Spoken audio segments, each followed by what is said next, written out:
Hay noches en las que todavía me despierto con el corazón latiéndome en la garganta, tan fuerte que siento que se me va a salir del pecho. El sudor frío me pega el cabello a la frente. Siempre es la misma pesadilla, una repetición infernal que mi cerebro insiste en proyectar. No es un monstruo debajo de la cama, es peor. Es el sonido agudo de la porcelana rompiéndose contra el suelo de madera. Es el olor agridulce y penetrante de la crema batida y las fresas. Y luego, el grito. Un grito ahogado que es mitad terror, mitad dolor, saliendo de la garganta de mi hija de 3 años, Ainhoa. Me despierto de golpe, jadeando. Lo primero que hago, cada vez, es mirar hacia la pequeña cama al otro lado de mi habitación. Y ahí está ella. Ainhoa. Respirando tranquilamente, con esa paz que solo tienen los niños, abrazada a su conejo de peluche deshilachado. El alivio es inmediato, pero dura apenas un segundo, porque la rabia regresa. Es una rabia fría, pesada, que se me asienta en el estómago. La rabia de saber que ese recuerdo no es una pesadilla. Pasó. Y la persona que lo causó, la persona que le gritó a mi hija de 3 años que comiera del suelo como si fuera un animal, como si fuera basura, no era una extraña. No era un ladrón. Era mi hermana. Mi propia hermana. Me llamo Elodia, tengo 31 años. Soy madre soltera. Soy higienista dental en una clínica modesta en Naucalpan, aquí en el Estado de México. Mi vida es, bueno, es una vida. Es una vida de contar los pesos para llegar a fin de mes, de estirar la quincena, de saber exactamente cuánto cuesta el kilo de aguacate y si esta semana podemos darnos ese lujo. Ainhoa y yo vivimos en un pequeño departamento de 2 recámaras en un edificio viejo. A veces se siente frío en invierno, las tuberías hacen ruido, pero es nuestro. Está lleno de sus risas, de sus juguetes regados por todas partes, y ella, mi hija, es mi mundo entero. Es la única cosa en mi vida que es puramente mía y puramente buena. Mi hermana, Renata, es otra historia. Ella tiene 34 años. Renata no vive, ella reside. Reside en un departamento de lujo en Polanco, en el corazón de la Ciudad de México. Ella no trabaja, ella es la socia estrella de uno de los bufetes de abogados más caros y poderosos de la ciudad. Maneja un auto alemán que cuesta más de lo que yo ganaré en 10 años. Renata nunca ha sabido lo que es mirar el precio de nada. Para mi madre, Graciela, Renata es el sol. Es el sol brillante, perfecto, alrededor del cual gira toda la familia, todo su universo. Yo, bueno, si Renata es el sol, yo siempre he sido la sombra que ese sol proyecta. La mancha en la alfombra cara. Les cuento todo esto, no para que sientan lástima de mí. Detesto la lástima. Se los cuento para que entiendan. Para que entiendan por qué aguanté tanto.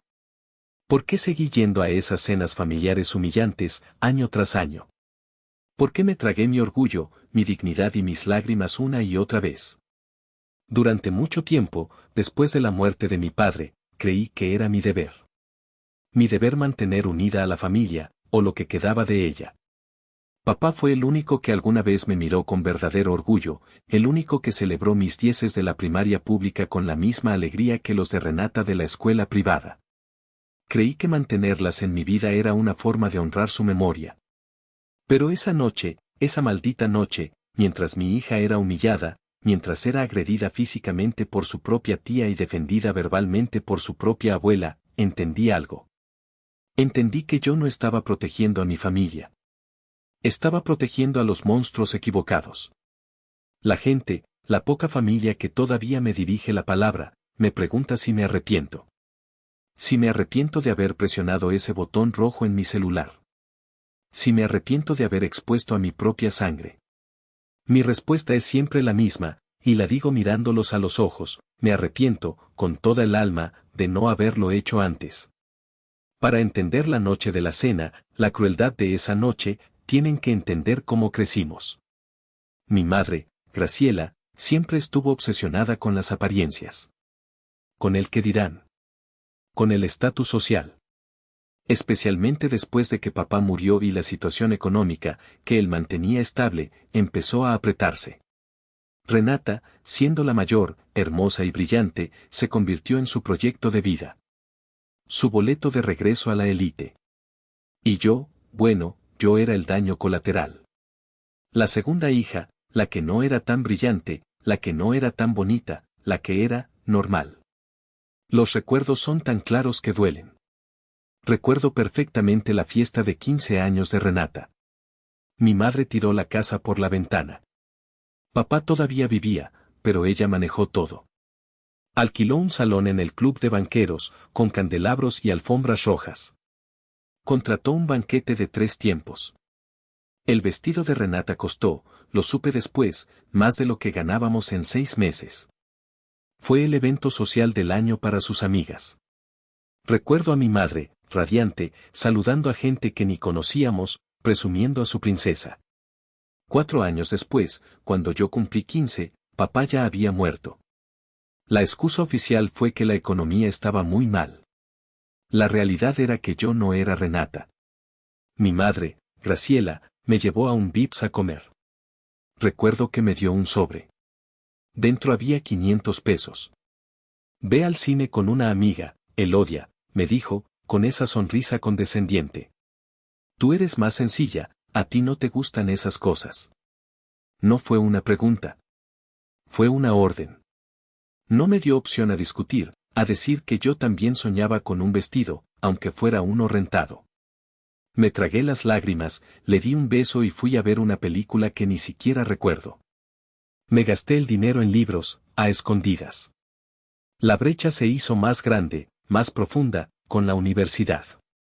Renata, con sus calificaciones perfectas y una buena cantidad de presión de mi madre, entró a la Anáhuac. Una de las universidades privadas más caras de México. Mis padres, antes de que papá muriera, le compraron un coche nuevo, un Golf del año, para que su princesa no tuviera que sufrir en el transporte público. Yo, en cambio, con mi promedio de 9.5 de una preparatoria pública, entré a la FES Acatlán, orgullosamente de la UNAM, que está en Naucalpan. Era una escuela excelente, pero pública. Recuerdo la cara de decepción de mi madre cuando le di la noticia. Bueno, al menos es algo, dijo. ¿Acatlán? ¿No pudiste quedar en el campus del sur? Durante 5 años, hice malabares entre el metro Toreo y los microbuses para llegar. 2 horas de ida, 2 horas de vuelta. Mientras, trabajaba los fines de semana en una cafetería para mis libros y mis copias. Mi madre lo llamaba aprender lo que es la vida real. Yo lo llamaba castigo por no ser Renata. Graciela siempre tenía una justificación. Es que Renata tiene más presencia, Elodia, me decía, como si mi sencillez fuera un defecto de fábrica, una enfermedad incurable. Ella nació para cosas grandes, para codearse con gente importante. Tú eres más, de casa. Más, simple. Y entonces, quedé embarazada. Fue un accidente. El padre de mi hija, un tipo que conocí en la clínica, decidió que no estaba listo para la responsabilidad y desapareció cuando tenía 5 meses. La decepción de mi madre se convirtió en vergüenza activa. Era la prueba final, irrefutable, de que yo era su fracaso. La madre soltera, la profesionista de segunda, la que vivía en Naucalpan. Renata, mientras tanto, se había casado como una reina en el Four Seasons con Marcos, otro abogado exitoso. Y le había dado 2 hijos gemelos, los niños perfectos, rubios y de ojos claros, que mi madre presumía en cada reunión. Mi vida, mi trabajo, mi departamento, mi hija, todo era una mancha. Una mancha en el currículum perfecto que mi madre intentaba presentar al mundo. Y mi hija, Ainhoa, mi luz, mi todo, para ellas, era solo la hija de la mancha. La nieta de segunda. Todo comenzó, como siempre, con una llamada telefónica. Fue un martes por la tarde, justo cuando salía de la clínica, con la espalda adolorida y el sabor a menta del flúor impregnado en mi nariz. Vi el nombre de mamá en la pantalla y mi estómago se apretó. Respondí. Hola, mamá. Elodia, hijita. Qué gusto oírte, la dulzura falsa en su voz era tan espesa que casi podía tocarla. Reconocí el tono al instante, era su voz de favor en camino. ¿Cómo estás? ¿Cómo está mi nieta preciosa? Mi nieta preciosa. ¡Qué hipócrita! Apenas la llamaba en su cumpleaños, y siempre se quejaba de que Ainhoa era muy gritona. Estamos bien, mamá. Ocupadas. ¿Qué pasó? Respondí, sin ganas de los rodeos habituales. Ay, Elodia, siempre tan directa, tan seca, se rió falsamente. Pues te llamo con una noticia maravillosa, para que te alegres. ¿Qué crees? Tu hermana Renata acaba de ganar el caso más importante de su carrera. Un contrato multimillonario para una transnacional. Estamos tan orgullosos.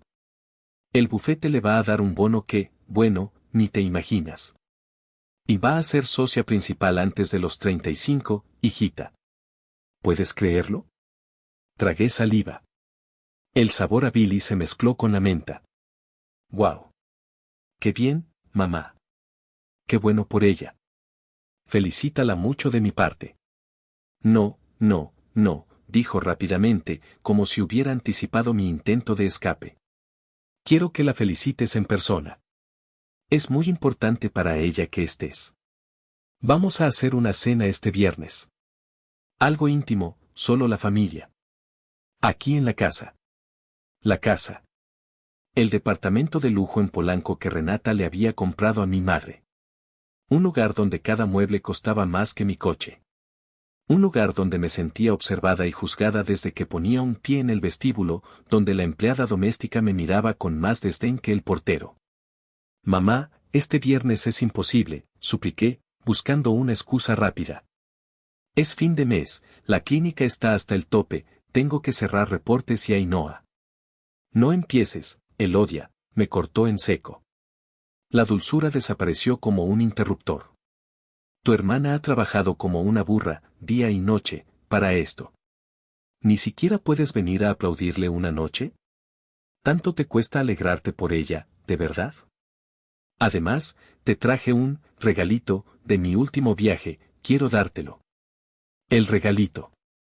El maldito regalito. Sabía exactamente lo que era. Era el soborno mensual. El chantaje. Mi madre a veces me ayudaba con la renta, me pasaba un sobre con 5,000 pesos. No era caridad. Era una correa. Era el dinero que usaba para jalarme de vuelta a la fila cada vez que intentaba alejarme, el dinero que me recordaba que yo, sin ella, no era nada. Mamá, en serio, el tráfico de Naucalpan a Polanco un viernes por la noche es infernal. Es más de hora y media de viaje, Ainhoa se desespera, se cansa, supliqué, sintiéndome patética. Pues salgan temprano, dijo con frialdad. No quiero excusas. Te espero a las 8. No me hagas quedar mal con Renata. Y colgó. Colgué el teléfono sintiendo el ácido de la frustración subiéndome por la garganta. Quería gritar. Quería aventar el teléfono contra la pared. Esa noche, después de dormir a Ainhoa, llamé a mi mejor amiga, Jimena. Ella es la única que sabe toda la historia. La única que ha visto las cicatrices. La única que estuvo conmigo en el hospital cuando nació Ainhoa. Le conté de la cena.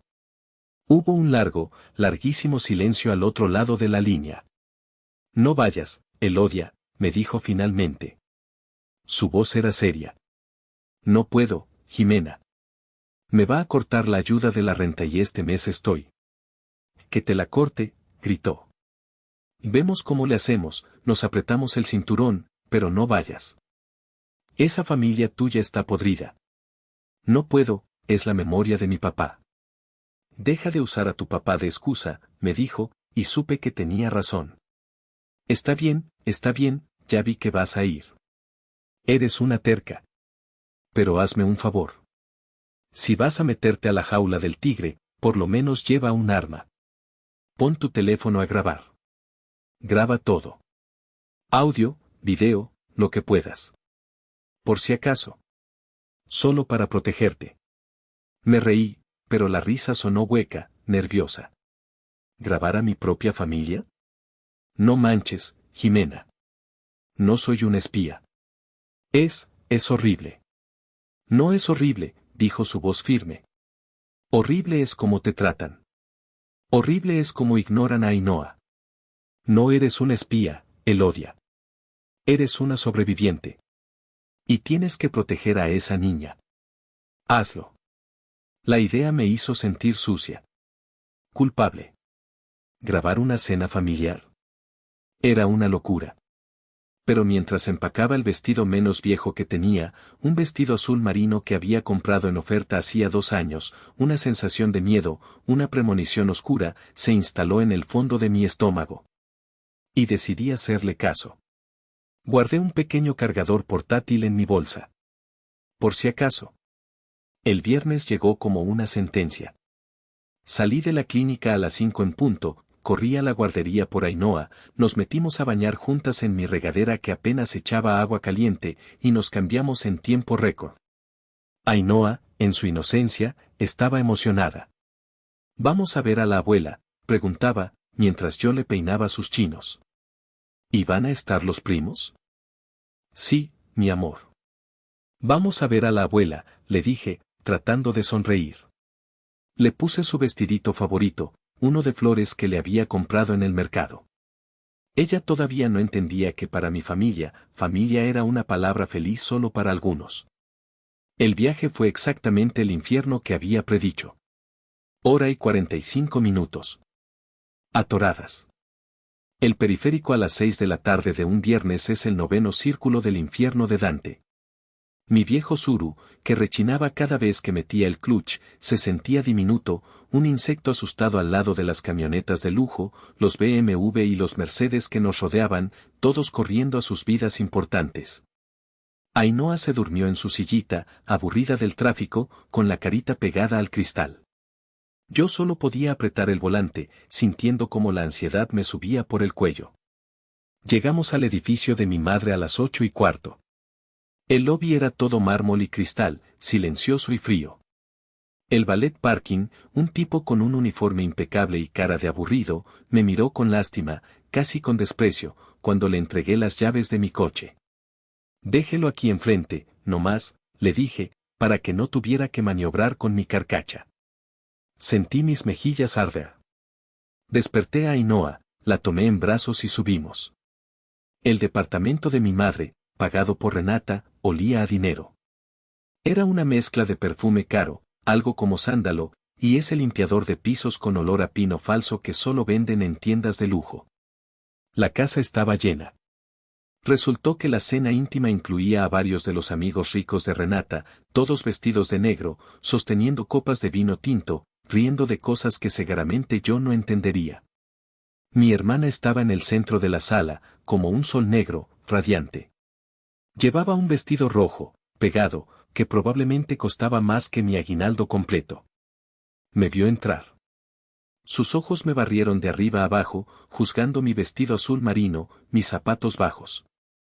«Ah, Elodia.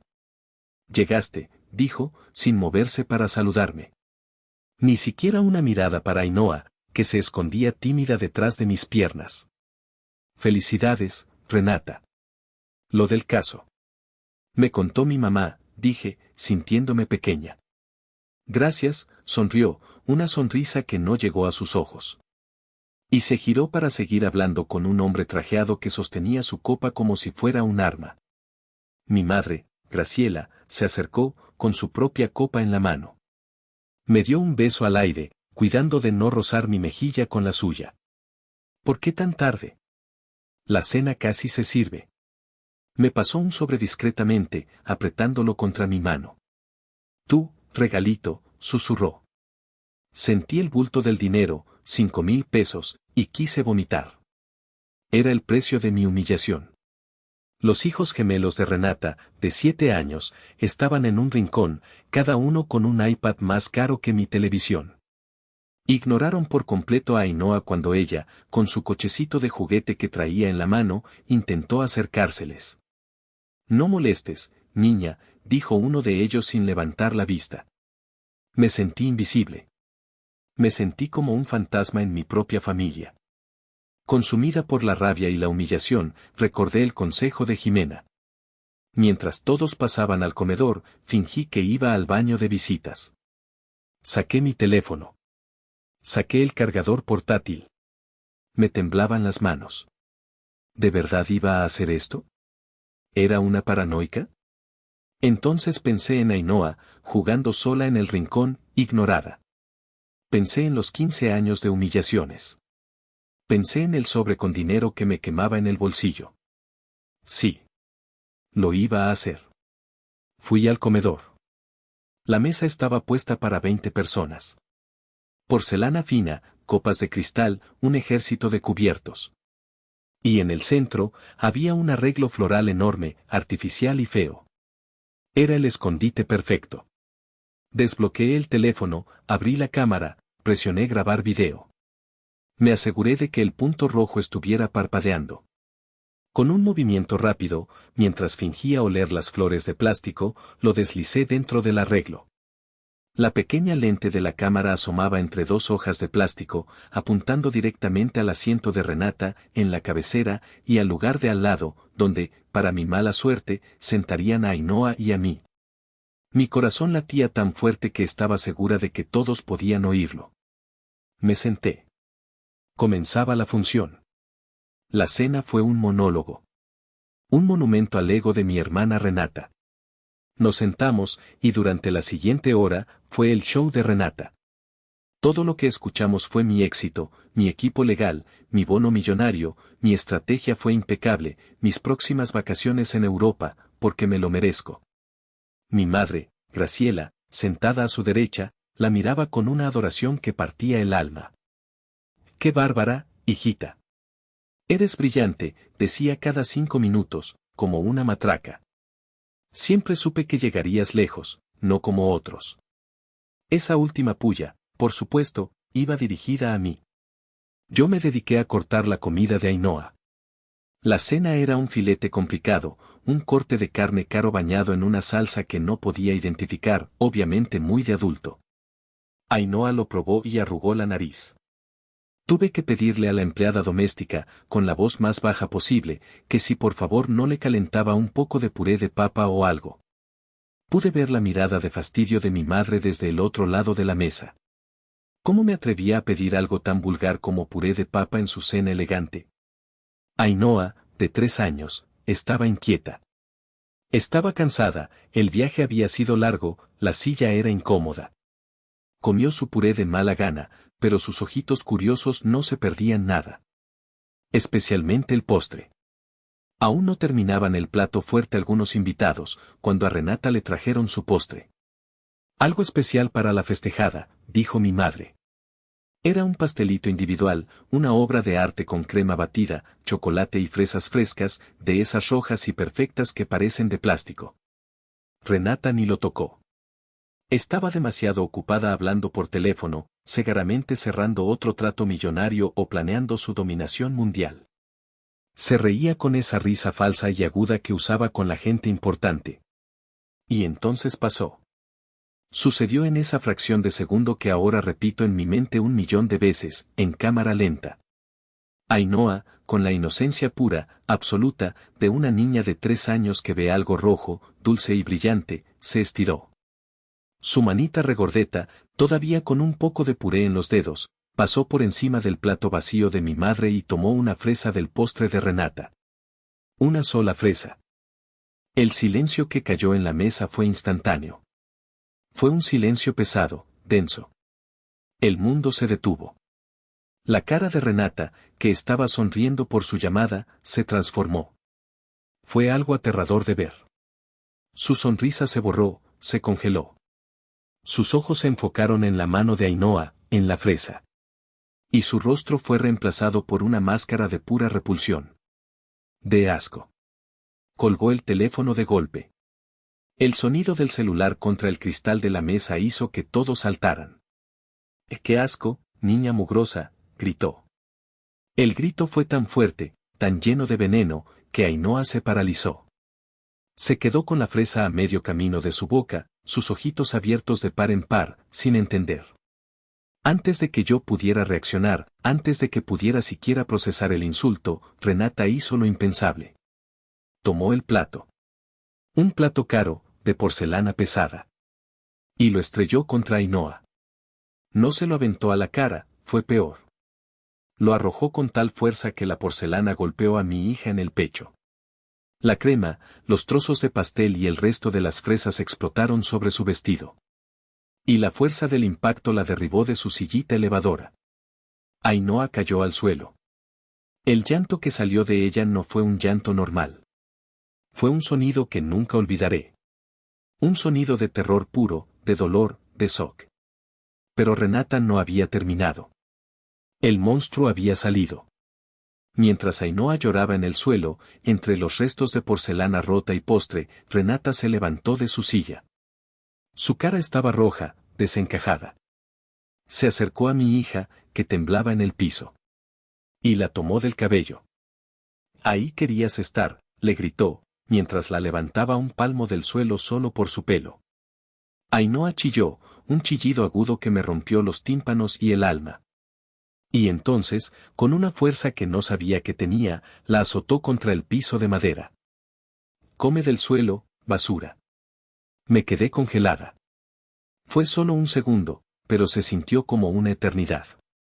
El cerebro humano no está diseñado para procesar algo así. No puedes procesar ver a tu hermana, tu propia sangre, agarrar a tu hija de 3 años del pelo y azotarla contra el suelo como si fuera un muñeco de trapo. Mi grito salió al mismo tiempo que el segundo impacto de Ainhoa contra la madera. «Renata, no». Me lancé al suelo, arrastrándome, cubriendo el cuerpecito tembloroso de mi hija con el mío. Ainhoa no solo lloraba, temblaba en convulsiones. Tenía el labio partido, y un hilito de sangre se mezclaba con la crema batida y las lágrimas en su barbilla. Sus ojitos me miraban, pero no me veían. Estaban llenos de un terror que no tenía nombre. «¿Qué diablos te pasa?», le grité a Renata, con la voz rota, ahogada por mis propias lágrimas de furia. «¿Estás loca?». Esperaba gritos. Esperaba que mi madre se abalanzara sobre Renata, que los invitados se escandalizaran, que alguien llamara a la policía. Esperaba cualquier cosa, menos lo que pasó. El silencio. Un silencio pesado, incómodo. Los amigos ricos de Renata miraban sus platos, sus copas, a cualquier lado menos a la niña que lloraba en el suelo. Marcos, el esposo de Renata, ni siquiera se levantó. Solo suspiró, un suspiro de fastidio, sacó su celular y empezó a teclear, como si estuviera avergonzado de mi reacción, no de la de su esposa. Y mi madre, Graciela, se levantó. Pero no para ayudarme. Se puso de pie, se limpió la boca con la servilleta de tela, una servilleta blanca e impecable. Y me miró. A mí. En el suelo, con mi hija sangrando. Y me miró con un desprecio que me heló los huesos. «Controla a tu hija, Elodia», me gritó. A mí. Siempre haciendo escenas.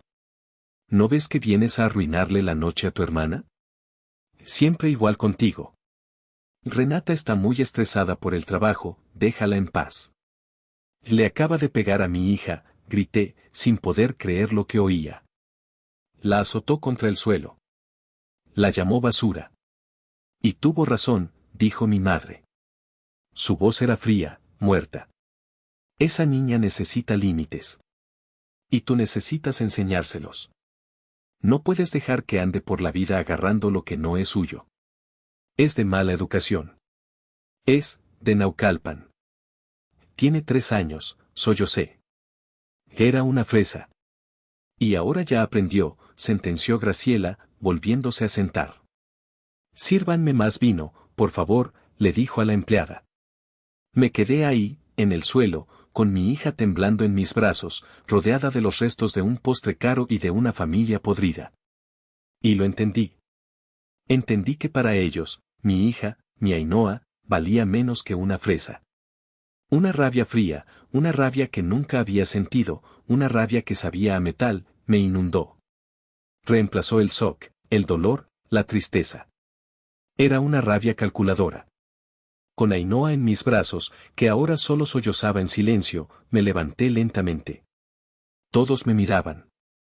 Renata, con el pecho agitado por la adrenalina de su ataque, pero ya con una sonrisa torcida formándose. Mi madre, con desprecio. Los invitados, con una mezcla incómoda de lástima y morbo. Caminé hacia el centro de la mesa. Hacia el arreglo floral. Metí la mano y saqué mi teléfono. La luz roja seguía parpadeando. Detuve la grabación. Y levanté el celular. La pantalla estaba apagada, pero el gesto fue suficiente. Está todo aquí, Renata, dije, y mi voz, para mi propia sorpresa, no tembló. Sonó muerta, fría. Cada segundo. Tu grito. El plato. ¿Y cómo la azotaste contra el suelo? Me giré hacia mi madre. Y tú, mamá, defendiéndola. Y ahora ya aprendió. También estás aquí. La cara de Renata pasó del rojo de la furia al blanco del pánico. El blanco de la tumba. Estás loca, siseó. Estás enferma. No. Estoy harta, respondí. Caminé hacia la puerta, con Ainhoa fuertemente abrazada contra mi pecho. No te atreves, Elodia, gritó mi madre, esta vez sí, levantándose. Y si haces algo con eso, olvídate de nosotros. Olvídate de mí. Te lo juro. Me detuve en la puerta. La miré por última vez, a ella, a mi hermana, a los invitados silenciosos. Ya lo hice, mamá, dije en voz baja. Ustedes se olvidaron de nosotras primero. Salí de ese departamento de lujo y, mientras el elevador bajaba, lo único que podía oír era el llanto ahogado de mi hija y el latido de mi propio corazón, que por primera vez en 31 años se sentía completamente libre. Oigan, perdón que interrumpa la historia, pero si ustedes están tan indignados, tan enojados como yo lo estaba en ese momento, por favor, denle like a este video. Si no lo han hecho, suscríbanse al canal y déjenme un comentario con el nombre de la ciudad desde donde me están escuchando. Cada like y cada comentario ayudan a que esta historia llegue a más personas, para que ninguna otra madre tenga que pasar por esto. Gracias de verdad, ahora sigamos con lo que pasó. Conducir desde Polanco hasta el hospital fue una pesadilla borrosa. Las lágrimas me nublaban la vista, pero yo no estaba llorando de tristeza, estaba llorando de rabia. Ainhoa, en su sillita, había pasado del llanto histérico a un silencio que me asustaba aún más. Solo emitía pequeños sollozos ahogados y se tocaba el labio. Decidí no ir a un hospital privado caro, como el ABC o el Ángeles. Sabía que necesitaría un reporte médico oficial, y honestamente, no confiaba. Sabía el poder que tenía Renata, los contactos que tenía. Tenía miedo de que una llamada pudiera perder mi reporte o minimizar las lesiones. Así que me dirigí a la Cruz Roja de Polanco. Era una institución neutral, siempre llena, pero conocida por su seriedad en urgencias. Entré corriendo con Ainhoa en brazos, saltándome la fila de gente que esperaba. Por favor, ayúdenme.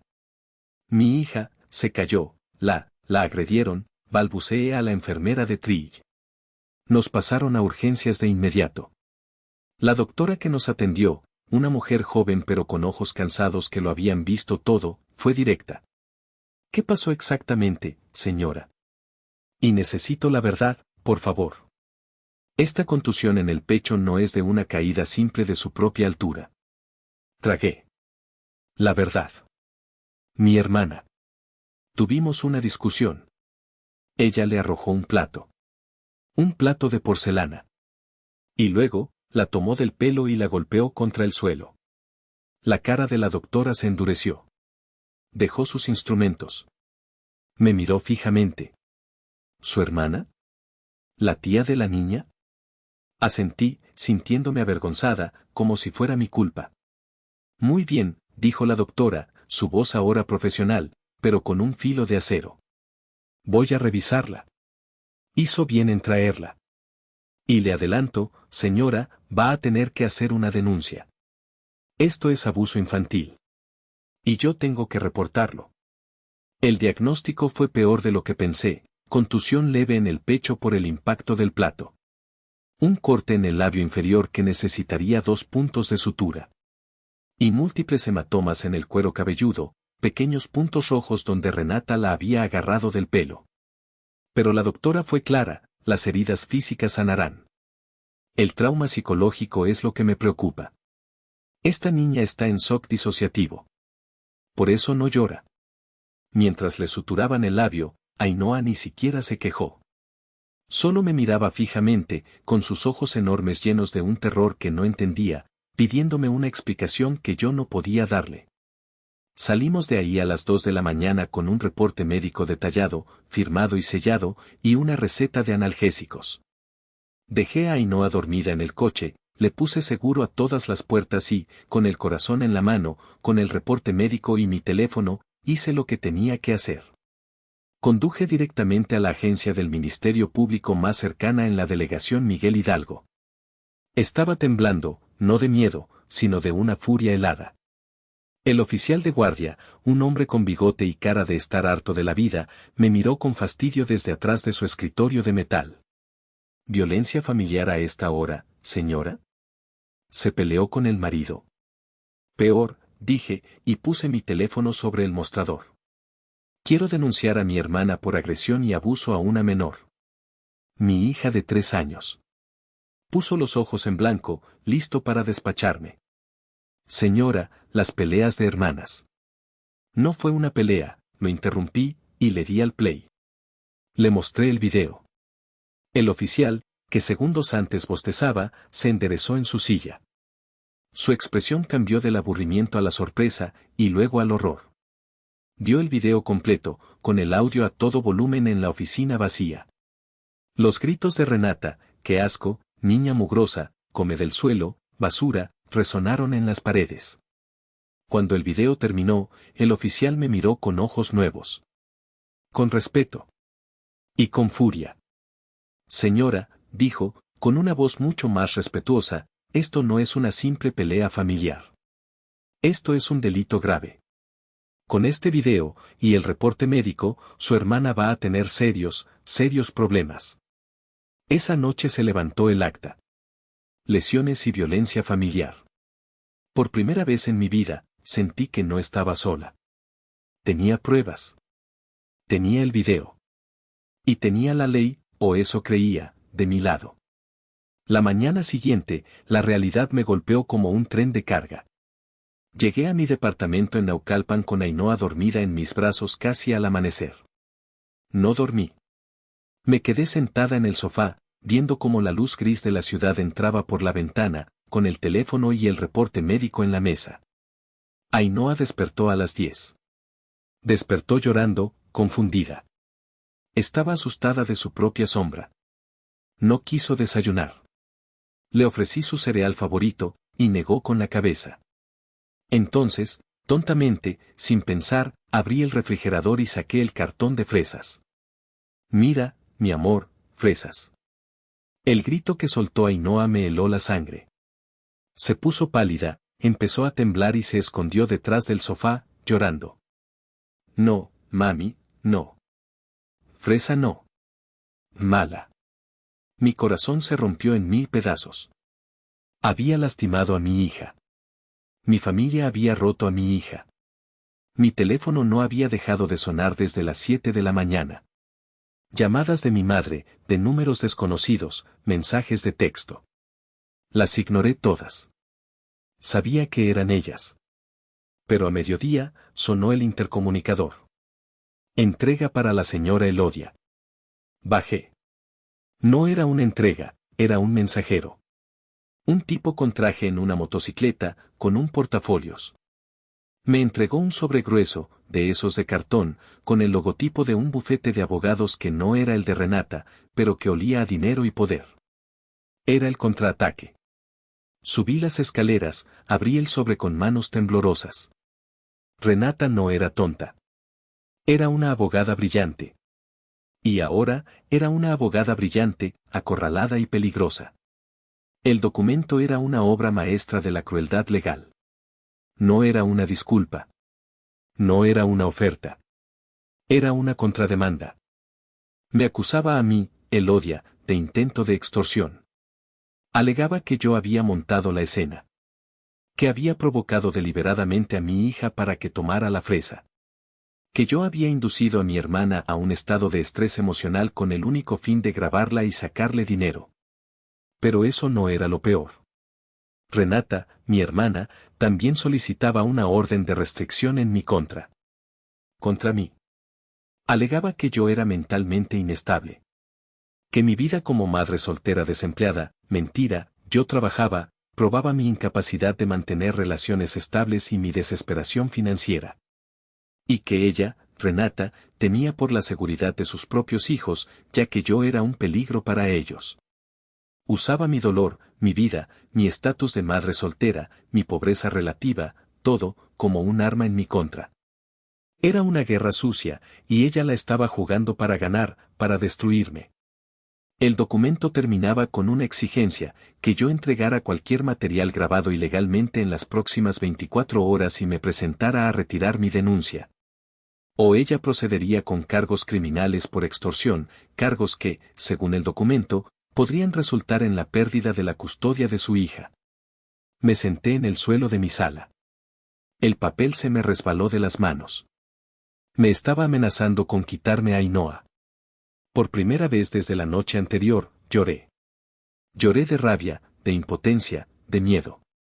Ella estaba girando la narrativa. Estaba convirtiéndome a mí en la villana. Llamé a Jimena, leyéndole el documento entre sollozos. Hija de la chingada, dijo Jimena. No gritó. Lo dijo con una calma que daba miedo. Es lista. Es una víbora. Está embarrando el terreno. Está creando una duda razonable. Quiere que esto sea una pelea de ella dijo, y no, ella hizo, y aquí está el video, punto. ¿Qué hago, Jime? Sollocé. ¿Me va a ganar? ¿Me va a quitar a Ainhoa?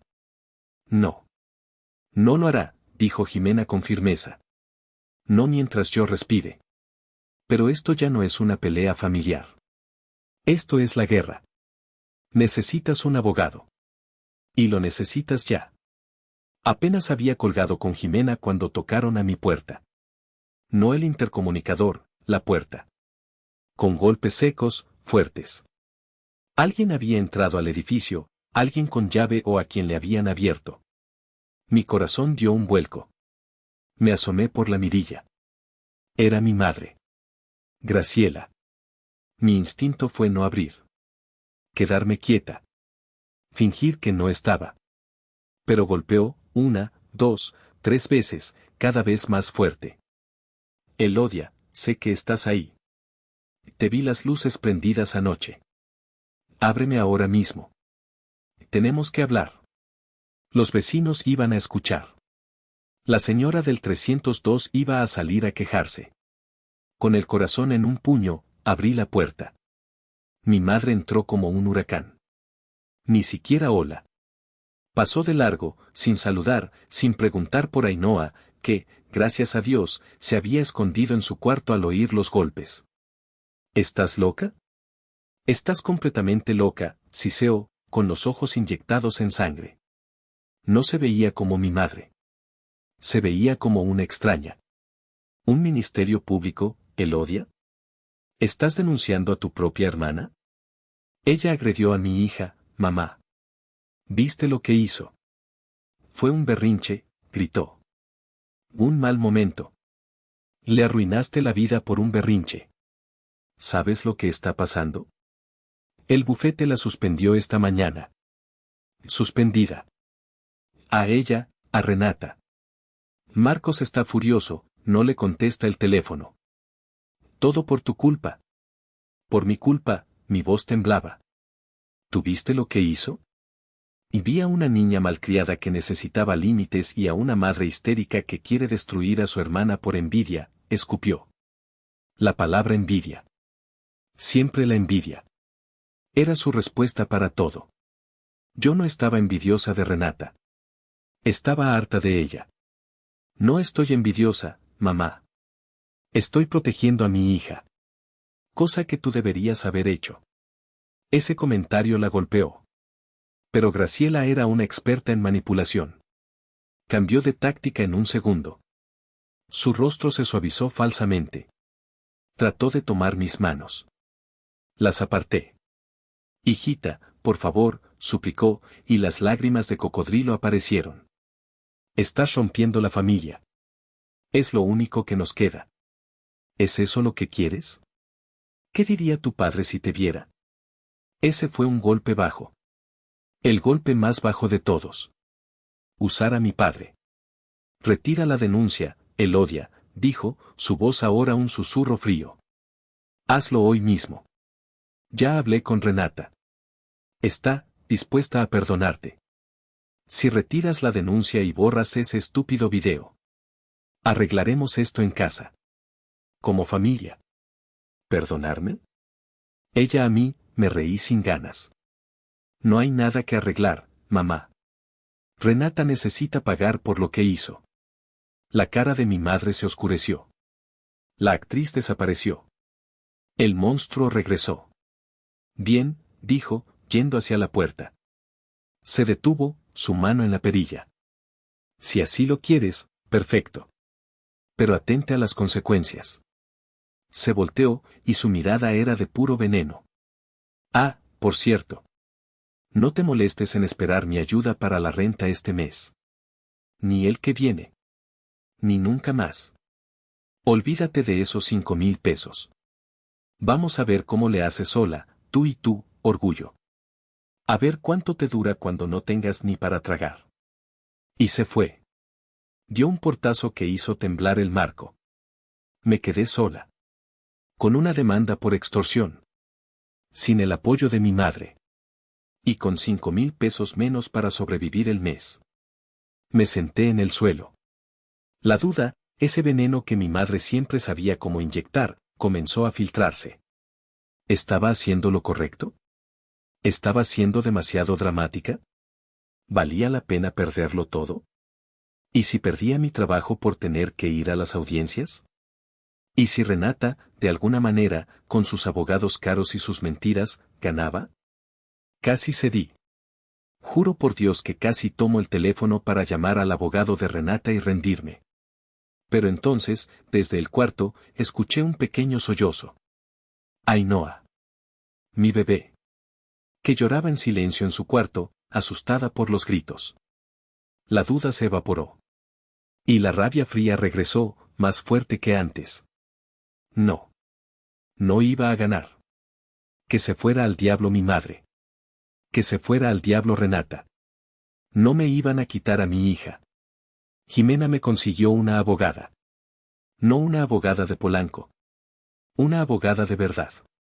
Una conocida suya, una abogada de oficio pero que trabajaba por su cuenta en un despacho pequeño en la colonia Doctores. Se llamaba licenciada Campos. La licenciada Campos era una mujer de unos 60 años, fumaba como chimenea, vestía trajes sastre pasados de moda y tenía una voz rasposa. Su oficina era un desorden de papeles, expedientes y tazas de café sucias. Jimena me contó, dijo, sin mirarme, mientras leía la contrademanda de Renata. Así que la hiena de Polanco te quiere joder, ¿eh? Le pasé mi teléfono. Tengo esto. Dio el video en su oficina desordenada. No dijo nada. No jadeó. No se escandalizó. Solo aspiró su cigarro, soltando el humo lentamente hacia el techo. Bien, dijo al final. Apagó el video. Tenemos al monstruo en cámara. Eso es bueno. Pero el otro monstruo, la abogada, es lista. La contrademanda por extorsión es un movimiento de manual. Quiere asustarte. Quiere que parezca que tienes las manos sucias. ¿Y va a funcionar?, pregunté, mi voz un hilo. No si yo estoy aquí, dijo, apagando el cigarro en un cenicero lleno. No me vas a pagar. No ahora. Me pagarás cuando ganemos. Y vamos a ganar. Pero va a ser un cochinero, te lo advierto. Se va a poner feo. Y se puso feo. La primera audiencia preliminar, 2 semanas después, fue un desastre. Llegamos puntuales, la licenciada Campos y yo. Renata llegó 20 minutos tarde, rodeada por un equipo de 3 abogados trajeados, como si fuera una estrella de cine. Se veía perfecta, como siempre. Traje sastre gris perla, cabello impecable, maquillaje discreto.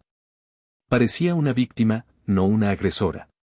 Su abogado principal, un tipo caro y arrogante con un reloj que costaba más que mi coche, tomó la palabra. Y empezó la masacre.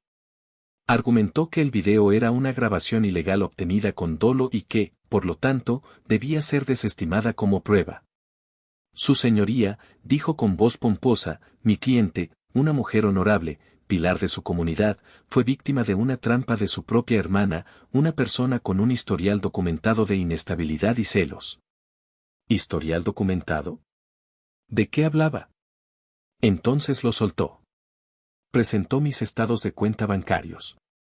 Mis estados de cuenta. ¿Cómo diablos los consiguió? Mostrando, mes tras mes, la ayuda de mi madre.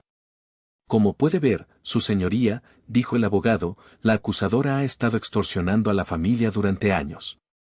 Este video no es más que un intento fallido de aumentar la cuota. Yo estaba en shock.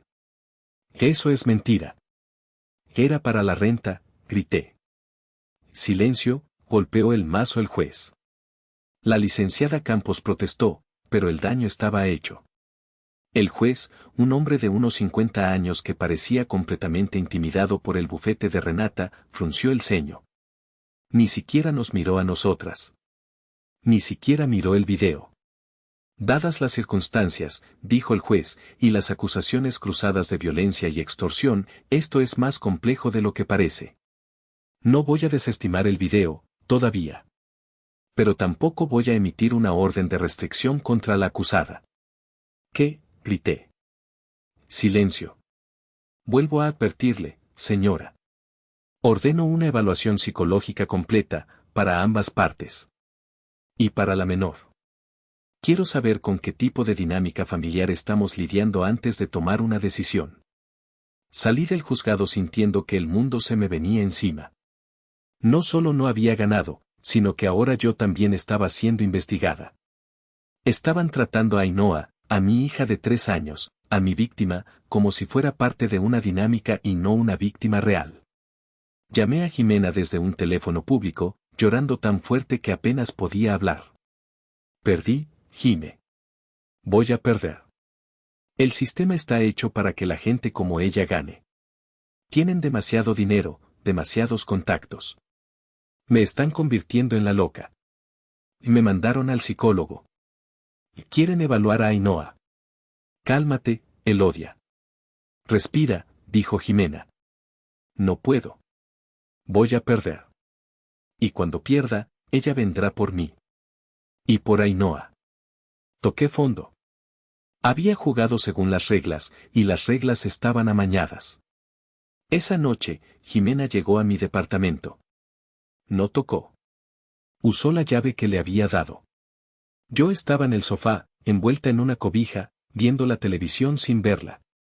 Eran las 10 de la noche. Ainhoa dormía, por suerte, agotada después de un día de llanto. Jimena no trajo palabras de consuelo. No trajo abrazos.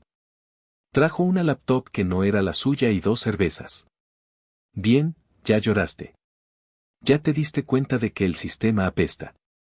¿Y ahora qué? Dijo, sentándose a mi lado y abriendo las cervezas. No lo sé, Jime. No sé qué hacer.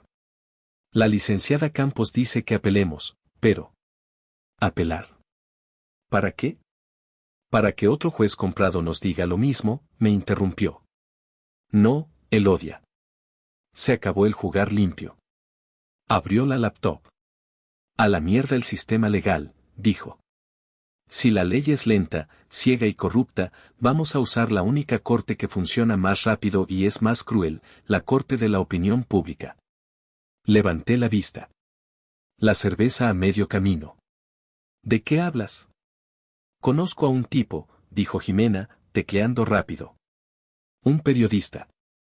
Bueno, más bien un bloguero, pero uno de esos cabrones.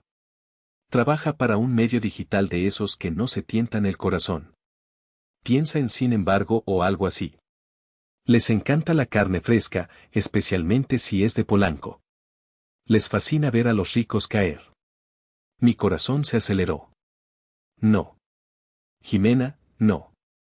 El juez dijo, si filtro el video, podrían acusarme de desacato, o de, no sé. ¿Filtrar? ¿Quién dijo, filtrar? Dijo Jimena con una sonrisa torcida. Las cosas se filtran anónimamente. Llegan a un buzón de denuncias. Nadie sabrá que fuiste tú. Ni yo. Será un alma caritativa. Pero ella es mi hermana, susurré, y me sentí estúpida en el momento en que lo dije. Y, dijo Jimena, su voz de repente dura. Ella dejó de ser tu hermana en el momento en que estrelló un plato de porcelana contra el pecho de tu hija. ¿O ya se te olvidó? ¿Vas a dejar que te gane? ¿Vas a dejar que ese juez corrupto y esa abogada psicópata decidan que tú estás loca? ¿Vas a esperar a que, en una de esas, te quiten a Ainhoa? Me quedé callada. Miré la puerta cerrada del cuarto de mi hija. El video es nuestra única bala de plata, Elodia, continuó Jimena, su voz ahora más suave. Es la verdad. Y el juez no la quiso ver. Hagamos que la vea todo el país. Me mostró la pantalla. Era un formulario de contacto seguro. Denuncias anónimas. Sube tu archivo aquí. Tú no lo vas a mandar. Yo tampoco, dijo. Lo mandaremos desde una cuenta de correo temporal que acabo de crear, usando el wifi público de un parque aquí cerca. Limpio. Imposible de rastrear. Era una locura. Era peligroso. Iba en contra de todo lo que me habían enseñado. Se sentía mal. Pero entonces recordé la cara de Renata, desencajada por la furia.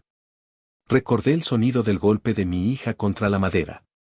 Recordé la voz fría de mi madre diciendo y ahora ya aprendió. Tomé la cerveza y le di un trago largo, amargo. Hazlo. El video no tardó ni 12 horas en explotar. Jimena lo envió el martes por la noche, desde el wifi del parque. El miércoles por la mañana, a las 7 en punto, el medio digital lo publicó. El titular era una obra maestra del sensacionalismo, video, abogada de Polanco agrede brutalmente a su sobrina de 3 años por una fresa. Come del suelo, basura, le grita. La familia la defiende. El video estaba editado. Jimena, o su contacto, habían sido inteligentes. Habían puesto un blur, un desenfoque, en la carita de Ainhoa, protegiendo su identidad. Pero las caras de Renata y de mi madre, Graciela, eran perfectamente visibles. En alta definición. El audio era cristalino. ¡Qué asco, niña mugrosa! Come del suelo, basura. Controla a tu hija, Elodia. Renata está estresada. El video se volvió pólvora. Me desperté ese miércoles no por mi alarma, sino por el sonido de mi teléfono vibrando sin parar sobre la mesa de noche. Vibraba como si estuviera poseído. A las 8 de la mañana, tenía 50 mensajes de WhatsApp. Amigas de la secundaria con las que no hablaba en años. Excompañeras de trabajo. Madres de la guardería de Ainhoa. Elodia, acabo de ver el video. No puedo creerlo. Estoy contigo. Eres una valiente. Fuerza, Elodia. Qué poca madre la de tu hermana. Dios mío, Elodia. No tenía idea. Estamos contigo. ¿Qué necesitas? A las 10 de la mañana, ya estaba en la televisión nacional. En los noticieros de la mañana. Repetían el clip en bucle. A las 2 de la tarde, la frase come del suelo, basura era trending topic número 1 en Twitter en México.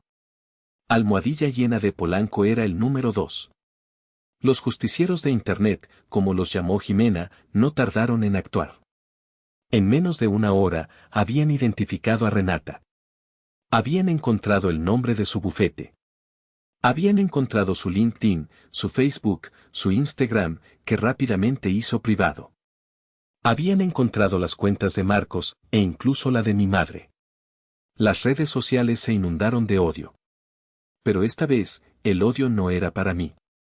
El muro del bufete de abogados se llenó de miles de comentarios de estrella, de fotos de fresas, de mensajes llamándolos cómplices y defensores de golpeadoras de niñas. Vi cómo mi teléfono se iluminaba sin parar. Era aterrador, en cierto modo. El poder de la multitud. Pero también era liberador. Por primera vez en mi vida, la gente estaba viendo la verdad. La verdad sin filtros, sin abogados caros que la torcieran. No era mi palabra contra la suya. Eran sus caras, sus voces, su crueldad, expuestas para que todo el mundo las viera. Las madres de México estaban furiosas. Los grupos de Facebook de maternidad se llenaron de fotos de Renata, llamándola la hiena de Polanco, la quita fresas, la tía monstruo. El monstruo que yo había escondido por tanto tiempo, ese secreto familiar sucio, ahora estaba a la luz del día. Y la luz lo estaba quemando vivo. Las consecuencias fueron inmediatas y brutales. Mucho más rápidas, mucho más eficientes que cualquier sistema legal. La caída de Renata, a las 4 de la tarde de ese mismo miércoles, menos de 10 horas después de que el video saliera a la luz, el bufete de Renata emitió un comunicado de prensa. Lo leí en el celular mientras Ainhoa tomaba una siesta.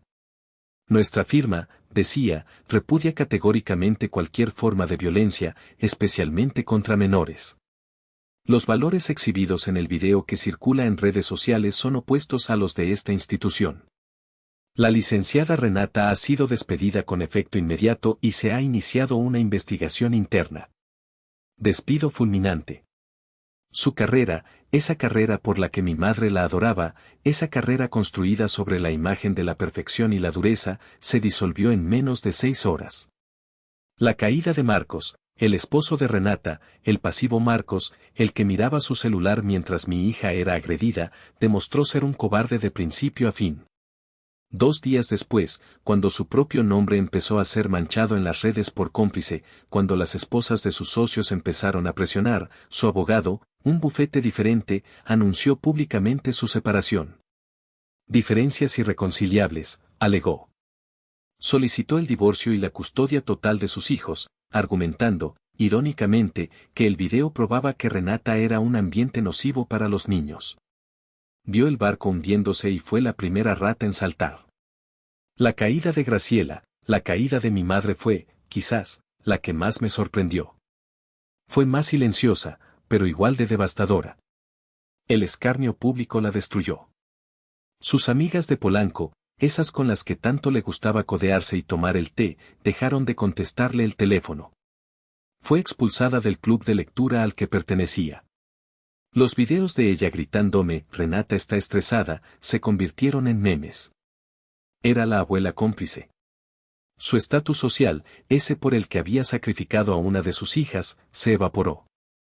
La justicia legal, y entonces, mágicamente, el sistema legal, ese que nos había fallado tan miserablemente, empezó a funcionar a toda velocidad. Recibimos una llamada. Teníamos una nueva audiencia. Urgente. Una semana después, estábamos de vuelta en el juzgado. Pero todo era diferente. El juez, ese que nos había intimidado, ahora nos había visto en la televisión nacional. Nos recibió con una amabilidad que daba asco. El arrogante abogado de Renata ya no estaba. Se había retirado del caso. En su lugar, había un abogado de oficio que parecía asustado, un chico joven que no dejaba de sudar. Renata misma era un desastre. Llegó sin maquillaje, con el pelo mal recogido, con unas ojeras terribles. Parecía que había envejecido 10 años en una semana. Ya no era la reina de Polanco. Era una mujer rota. No hubo argumentos. No hubo teatro. Su señoría, dijo el abogado de oficio, su voz temblando. Mi cliente desea aceptar un acuerdo de culpabilidad. El juez miró el video, ahora sí lo vio, en privado, supongo. Y dictó sentencia. Renata fue encontrada culpable de lesiones y violencia familiar. Recibió 2 años de libertad condicional. 500 horas de servicio comunitario en un refugio para niños maltratados. Terapia de manejo de ira obligatoria, 2 veces por semana, durante 1 año. Y una orden de restricción permanente. No podía acercarse a menos de 500 metros de Ainhoa o de mí, por el resto de su vida. La barra de abogados, además, inició un proceso formal para revocar su licencia permanentemente. Ganamos. Salimos del juzgado, la licenciada Campos y yo. El sol de la mañana me pegó en la cara. La licenciada prendió un cigarro ahí mismo, en los escalones del juzgado. Bien hecho, muchacha, me dijo, dándome una palmada en la espalda que casi me saca el aire. A veces, para matar cucarachas, hay que encender la luz de la cocina. Ganar en la corte fue solo el final de una batalla. La guerra verdadera, la más larga, la más silenciosa, la de sanar a mi hija, apenas comenzaba. El dinero de la manutención que Renata fue forzada a pagar como parte del acuerdo civil, la licenciada Campos se aseguró de eso, fue una negociación rápida y brutal después del escándalo, nos dio un respiro. No me hizo rica, ni mucho menos, pero me dio algo que nunca había tenido, opciones. Tomé la decisión más importante de mi vida. Renuncié a mi trabajo en la clínica de Naucalpan. Empaqué nuestro pequeño departamento, vendí los pocos muebles que tenía, y nos mudamos. No nos fuimos del país ni nada tan dramático. Solo nos fuimos al sur de la ciudad. Usando el dinero de la compensación como depósito y adelanto, encontramos un pequeño departamento en Coyoacán, cerca de los viveros. Un lugar más tranquilo, con más árboles, menos ruido. Un lugar donde nadie nos conocía. Donde no éramos las del video. Donde podíamos empezar de cero. El proceso de terapia de Ainhoa fue lento y doloroso. Los primeros meses fueron un infierno. Tenía terrores nocturnos. Se despertaba gritando, empapada en sudor, temiendo que la tía mala viniera por ella. Desarrolló un miedo atroz a la comida. Si algo se le caía al suelo, un trozo de pan, una migaja, entraba en pánico. Se agachaba rápido a limpiarlo, temblando, pidiendo perdón. Perdón, mami, perdón, no me pegues. Cada vez que lo hacía, una parte de mí se moría. La terapeuta, una mujer maravillosa que encontramos en el sur, la doctora Sofía, nos enseñó a tener paciencia. Me enseñó a mí a no sentirme culpable, a no llorar delante de ella, y le enseñó a Ainhoa a sentirse segura. Jugamos mucho. Jugamos a tirar comida. Fue idea de la doctora. Sonaba loco, pero funcionó. Comprábamos gelatina, puré de papa instantáneo, y hacíamos un desorden controlado en la cocina. Lo aventábamos, nos embarrábamos, nos reíamos. La comida es para jugar también, le decía yo. Y si se cae, no pasa nada. Se limpia y ya. Fue mi manera de regresarle el poder, de enseñarle que la comida no era un arma, que el suelo no era un lugar de castigo. Hubo un día, unos 6 meses después de la mudanza, que nunca olvidaré. Estábamos en el mercado de Coyoacán, comprando fruta. Ainhoa vio un puesto de fresas. Eran rojas, brillantes, enormes. Se detuvo. La vi dudar. Su manita se apretó en la mía. ¿Quieres una, mi amor?, le pregunté, conteniendo la respiración. Ella me miró, con sus ojos enormes. Luego miró a las fresas. Y asintió. Despacio. Le compré un vasito de fresas con crema. Nos sentamos en una banca de piedra en el jardín Hidalgo. La observé. Ella miró el vaso por un largo tiempo. Y entonces, con mucho cuidado, tomó la fresa más grande y le dio una mordida. Y luego sonrió. Con toda la boca manchada de rojo, con crema en la nariz. Ese día lloré. Pero lloré de alivio. Ese día supe que íbamos a estar bien. Ha pasado 1 año y medio desde esa noche. La vida sigue. Ainhoa empezó el kinder. Es una niña feliz, ruidosa, un poco traviesa. Sigue siendo curiosa y amigable. Sigue sin gustarle mucho Renata, cuyo nombre solo mencionamos en terapia. Pero ya no le tiene miedo a las fresas. Ahora son su fruta favorita. Yo conseguí un nuevo trabajo en una clínica dental aquí en el sur. Mis nuevos compañeros son amables. No saben mi historia. Para ellos, solo soy Elodia, la higienista que siempre trae buen café. Mi vida es tranquila. Es normal.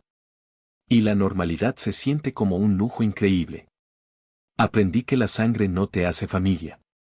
La sangre solo te hace pariente. La familia te protege. La familia te escucha. La familia no te humilla, no te pisotea. La familia no te obliga a comer del suelo. Mi familia ahora somos Jimena, que es la tía consentidora oficial y viene cada fin de semana a malcriar a Ainhoa. Mi familia es la doctora Sofía, que nos ayudó a recoger nuestros pedazos. Mi familia somos Ainhoa y yo. Una familia pequeña, pero fuerte. ¿Qué pasó con ellas? Renata perdió su licencia. Lo supe por internet. Intentó apelar, pero el video era demasiado. Sé que está dando clases de yoga en algún lugar de la colonia Roma, bajo otro nombre. Nunca más volvió a ejercer como abogada. Marco se divorció, se quedó con la custodia total de los niños y se mudó a Estados Unidos. ¿Y mi madre? Graciela. No la había visto desde el día de la corte. No la había visto en más de un año. Hasta hace 2 meses. Estaba en el supermercado, aquí en Coyoacán, en la sección de verduras.